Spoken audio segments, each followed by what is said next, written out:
करने का जज़्बा हो तो इंसान क्या कुछ नहीं कर सकता। तो आज आपको मिला रहे हैं हम ऐसी शख्सियत से जो जिसने कुछ करने का सोचा और आज यहाँ पे इतनी अच्छी उपलब्धि हासिल की है उन्होंने। तो अपन मिलाएँगे आपको जाह्नवी जी से। तो आइए, आप अपनी स्टडी किस प्रकार की और कैसे स्टार्ट की? किन वो आपका किन को सपोर्ट रहेगा कि भाई आपका सपोर्ट किन को मिला था? तो वो आप बताइए। फ़र्स्ट ऑफ़ ऑल तो सबसे पहले मेरा ये था कि हाँ, मेरा ड्रीम था सबसे पहले कि हाँ, मुझे डीयू जाना है। और मैंने कॉमर्स मैथ्स भी इसलिए ली कि मुझे कॉमर्स सब्जेक्ट ही काफ़ी पसंद है, क्योंकि अकाउंटेंसी, इकोनॉमिक्स, बिज़नेस स्टडीज़, मुझे काफ़ी इंटरेस्ट है इन सब चीज़ों में।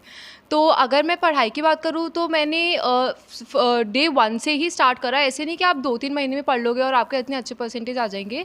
तो मैंने कंसिस्टेंसी रखी मेरी पढ़ाई में, और मैंने टाइम टेबल बनाया और उसको फ़ॉलो करा। और मतलब मैं पूरा अपना 9 टू 10 आवर्स मेरा दिन में रहता था, सेल्फ स्टडी प्लस मेरी ट्यूशन्स। तो मैंने अच्छे से पढ़ाई करी, और बेस मैंने एनसीईआरटी को माना था। ठीक है, रिफ्रेशर्स वगैरह भी कई बच्चे यूज़ करते हैं उन सब चीज़ों के लिए, बट रिफ्रेशर्स मेरे पास थी सारी। बट उनको एक बार साइड में रखें, क्योंकि एनसीईआरटी का अगर आप थॉरो रिविजन कर लेंगे और एनसीईआरटी को अगर आप अच्छे से रट लेंगे ना, तो मतलब एनसीईआरटी ही सब कुछ है। मतलब पेपर उसी में से आता है सीबीएसई का। मतलब मैंने देखा है कि काफ़ी सारे बच्चे अदर बुक से, अदर रेफरेंस बुक से करते हैं, और उनके मार्क्स भी इतने अच्छे नहीं आते। क्यों? क्योंकि मतलब हमें पहले से बोला जा रहा है कि आप एनसीईआरटी को ही फॉलो करो। तो बेसिक मंत्र तो ये है कि आप एनसीईआरटी को ही फॉलो करो। तो मैंने पूरे साल अच्छे से एनसीईआरटी को फॉलो करा, फिर प्रैक्टिस के लिए मैंने रेफरेंस बुक्स को रेफ़र करा, और इसी तरह से मैंने मेरी स्टडीज़ को कंटिन्यू रखा। वैसे जैसे आपकी पढ़ाई मामले में घर के माहौल कैसा था पढ़ाई का? मुझे हमेशा से ही मेरी दादी जी, दादाजी और पापा मम्मी ने बहुत सपोर्ट करा है। और सभी मतलब पढ़ाई के लिए तो पढ़ाई के टुवर्ड्स सभी काफ़ी स्ट्रिक्ट, और मतलब ऐसे है कि हाँ भाई, अच्छे से पढ़ना है। मैं कभी भी थोड़ा लीनिएंट हो जाती थी तो मेरी दादी का कॉल आता था कि हाँ भाई, तू पढ़ रही है ना, पढ़ रही है ना। तो उनका एक काफ़ी रोल रहा इसमें कि हाँ, उनसे थोड़ा मुझे डर लगता था कि उनको बतानी है कि हाँ, अच्छा करना है। बाकी मम्मी पापा भी काफ़ी सपोर्टिव रहे थ्रू आउट द जर्नी, और काफ़ी अच्छे से उन्होंने जब मतलब मुझे कुछ भी चाहिए होता था ना, तो दे वर लाइक कि हाँ भाई, हाँ बस चल। मैं जैसे कभी भी बुक्स वगैरह चाहिए होती तो पापा भी चाहे कितने भी बिजी हो, मम्मी भी कितनी बिजी हो, तो हाँ मतलब उसी टाइम कि हाँ चलो अभी लेने चलते। तो उनका काफ़ी सपोर्ट रहा। कभी मुझे ऐसे नहीं बोला कि ये कर ले, वो कर ले, इतना पढ़, मतलब बैठी रहती, कभी ऐसा कुछ भी नहीं। और काफ़ी मुझे सपोर्ट करा, और काफ़ी अच्छे से जो मुझे चाहिए था सारी रिसोर्सेज प्रोवाइड करे, और काफ़ी अच्छे से सबका, भाई बहन का, मम्मी पापा का, दादा दादी का, सबका सपोर्ट, पूरी फैमिली का सपोर्ट रहा। वैसे अभी देखें आपकी एज के जो बच्चे हैं वो सोशल मीडिया पे फेसबुक वगैरह, व्हाट्सएप वगैरह, ये रील्स वगैरह देखते रहते हैं, तो उनका कैसे आप मैनेज किया उन?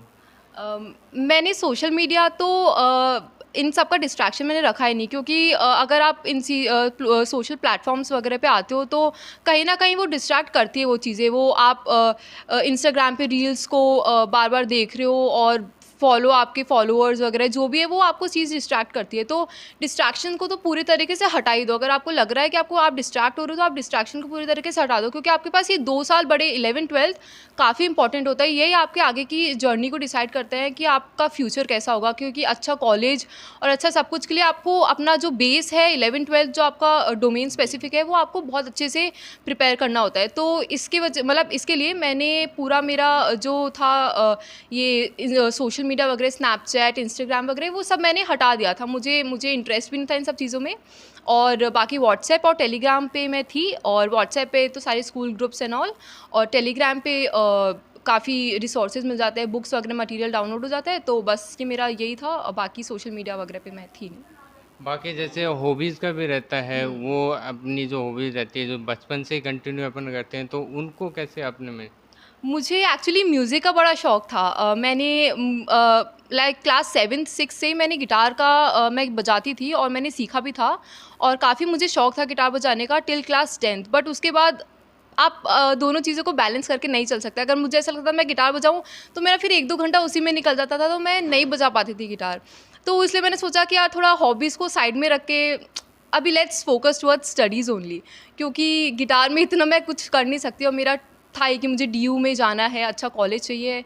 तो इसलिए मैंने हॉबीज़ को थोड़ा साइड में रख के बाकी एंटरटेनमेंट के लिए मैं रात को थोड़ा बहुत स्टडीज़ वगैरह, अगर मेरा पूरा दिन जब ख़त्म हो जाता था पढ़ के, तो फिर मैं थोड़ा यूट्यूब देख लेती थी, थोड़ी मोटिवेशनल स्टोरीज़ देख लेती थी किसी की भी, जैसे यूपीएससी एस्पिरेंट्स होते हैं और इन सब की, तो उनके मॉक इंटरव्यूज़ वगैरह देखती थी। तो मुझे काफ़ी मोटिवेशन उनसे भी मिलता था कि यार कैसे अपना टाइम टेबल सेट करे, कैसे कंसिस्टेंट रहे, कैसे मतलब मोटिवेटेड रहे हमेशा। तो मैं हॉबीज़ तो नहीं, बट हाँ, मैं थोड़ा माइंड डाइवर्ट करने के लिए, थोड़ा एंटरटेनमेंट करने के लिए वो सब चीज़ें देखती थी। अब कुछ बच्चों का ऐसे देखते हैं जैसे एग्ज़ाम आते हैं उसके 1 महीने पहले, 1.5 महीने पहले वो तैयारी करना स्टार्ट करते हैं, तो आपने कैसे क्या किया? स्टार्टिंग से या कुछ पास एग्ज़ाम पास में आए तब मैंने स्टार्टिंग से ही एक्चुअली सब कुछ करके रखा हुआ था। मैंने, जैसे मेरा एक सब्जेक्ट है बिज़नेस स्टडीज़, तो जब वेकेशंस होती है, समर वेकेशंस, तो मैंने पूरा जो मेरी दोनों बुक्स होती है एनसीईआरटी की, तो मैंने पूरा सिलेबस दो उस टाइम ही ख़त्म कर लेता था कि चलो एक सब्जेक्ट तो एटलीस्ट ख़त्म हो जाए। तो और देखो, अच्छा, अगर आपको परफॉर्म करना है तो ऐसे नहीं कि आप 20 दिन पहले पढ़ लोगे, 30 दिन पहले पढ़ लोगे तो आपका हो जाएगा। अगर आपको वो चीज़ें चाहिए कि आपके माइंड में रहे, तो आपको वो रिवीजन भी करना होता है। तो मैं तो हमेशा मतलब सारा सब्जेक्ट सब कुछ पहले करके रख लेती थी, पढ़ाई वढ़ाई जो भी है, और एग्ज़ाम टाइम्स जब आता था तब मैं मेरा रिवीजन करती थी और जो पेपर्स, प्रैक्टिस पेपर्स वगैरह होते हैं वो सॉल्व करती थी।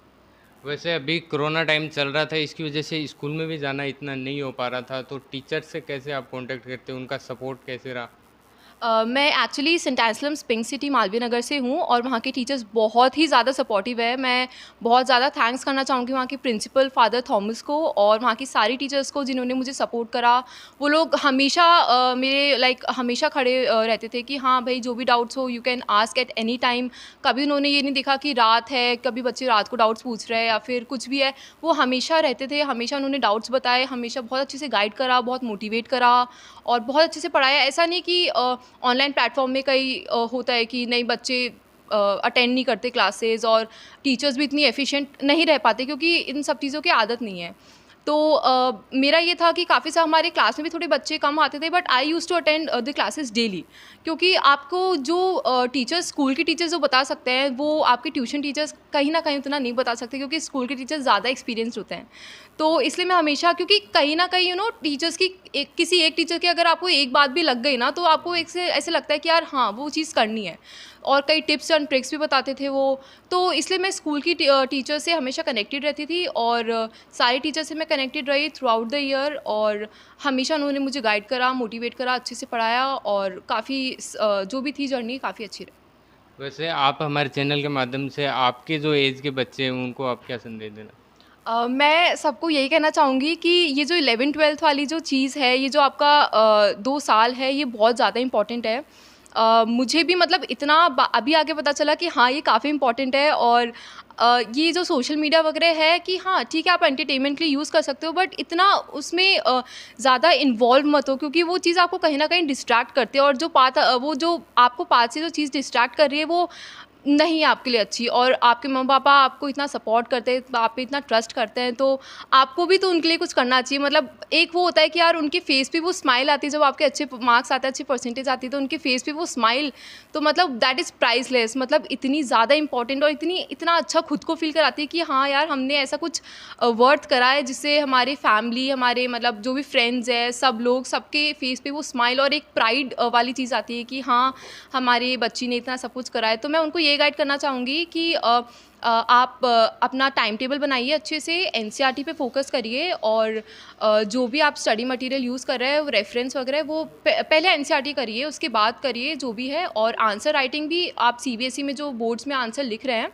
वो भी एनसीईआरटी की लाइन से लिखे तो ज़्यादा अच्छा रहेगा, क्योंकि जो टीचर्स को वहाँ पे भी बोर्ड चेकिंग में जो आपको वो आंसर शीट मिलती है उनको, वो भी एनसीईआरटी की लाइन्स ही होती है।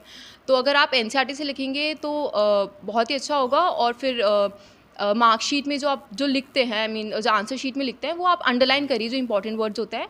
और मैंने ये सारी चीज़ें फॉलो करी, मैं through out the year consistent रही। मेरे जैसे प्रैक्टिकल सब्जेक्ट्स होते हैं, जैसे मेरे अकाउंटेंसी था और मैथमेटिक्स आई हैड, तो मैंने उन पे थोड़ा ज़्यादा टाइम दिया क्योंकि दे नीड प्रैक्टिस। और बाकी थ्योरी सब्जेक्ट्स पे I use to give 2 hours daily. तो वो हो जाता था अच्छे से, जैसे इकोनॉमिक्स है, बीएसटी, तो इतना हो जाता था। बाकी इंग्लिश भी, कई बच्चे इंग्लिश को काफ़ी इग्नोर कर देते हैं, तो बट इंग्लिश एक इग्नोर करने वाली चीज़ नहीं है, that could be very scoring. तो बच्चों के इंग्लिश में ही मार्क्स करते हैं मेनली। तो मैंने इंग्लिश को भी डेली बेसिस पे, मतलब लिटरेचर एक होता है कि ग्रामर का पार्ट इतना नहीं, बट हाँ लिटरेचर का पार्ट मैंने हमेशा, मतलब एक एक चैप्टर कम से कम 4-4 बार, मैंने 4 पाँच 5 बार थ्रू आउट द ईयर मैंने मोर देन दैट मैंने रीड करा ही है। और क्योंकि उससे आप थॉरो हो जाते हो कि हाँ इस स्टोरी में ये हुआ था, उस नरेटर ने उसको ये कहा था। मैं ऑथर्स वगैरह मैंने लर्न करे, तो काफ़ी अच्छे से सारा सब कुछ हो गया। और आप लोग भी अगर ऐसे कंसिस्टेंट रहेंगे, बी कंसिस्टेंट, मतलब consistency is the key to success.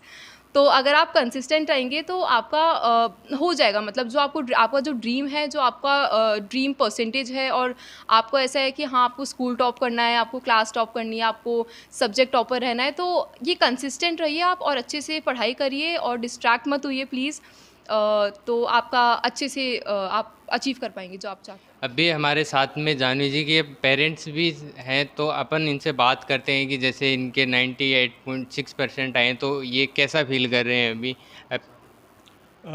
मेरी बेटी के 98.6 आए हैं और मुझे इतना अच्छा लग रहा है कि मैं आपको बता नहीं सकता। मेरी बेटी जानवी गुप्ता के कॉमर्स में 12th में 98.6 आए हैं और मुझे बहुत अच्छा फील हो रहा है, बहुत गर्व महसूस हो रहा है कि हमारे परिवार में ऐसी बेटी है जिसने अपना स्कूल टॉप किया है।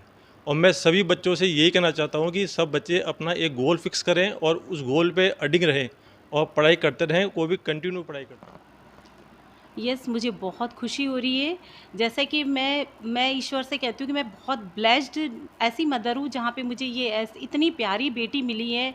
और इसने पूरी लगन और मेहनत और पूरी दृढ़ संकल्प के साथ में जो विज़न इसने, जो गोल इसने लिया था कि यस मुझे 12th में टॉपर आना है और मुझे ये प्राउड फील करवाना है मदर फादर को। और वाकई में इसने अपने मम्मी पापा को प्राउड फील नहीं करवाया, इसने हमारे पूरे परिवार का नाम रोशन किया है।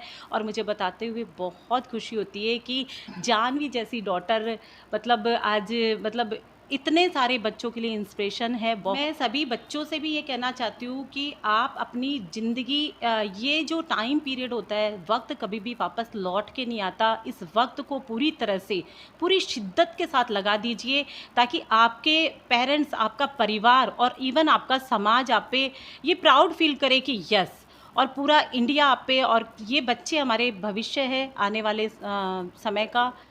तो मैं सभी बच्चों से ये कहना चाहती हूँ कि जिस तरह से जानवी ने सारे चीज़ों को साइड में कर दिया, सिर्फ़ और सिर्फ अपना दृढ़ संकल्प, इसने जो दृढ़ संकल्प लिया था कि यस मुझे 12th में परसेंटेज मतलब हाईएस्ट मार्क्स लेके आने हैं, तो वो इसने करके दिखाया। और आज मैं बहुत सारे बच्चों को यही बोलना चाहती हूँ कि उनको यही मैसेज देना चाहती हूँ कि आप भी जिस तरह से जानवी ने अपना पूरी लगन, मेहनत और ईमानदारी के साथ में पूरे लगन में से इसने पढ़ाई की, उसी तरह से आप भी अपना पूरी मेहनत, लगन, ईमानदारी और जो भी चीज़ें आपके साइड में, जो चीज़ें आपको कहीं ना कहीं भटका रही है, उस भटकती हुई चीज़ों को साइड में करके इस वक्त का आप यूटिलाइज़ करिए ताकि आपका भविष्य बहुत ब्राइट होगा।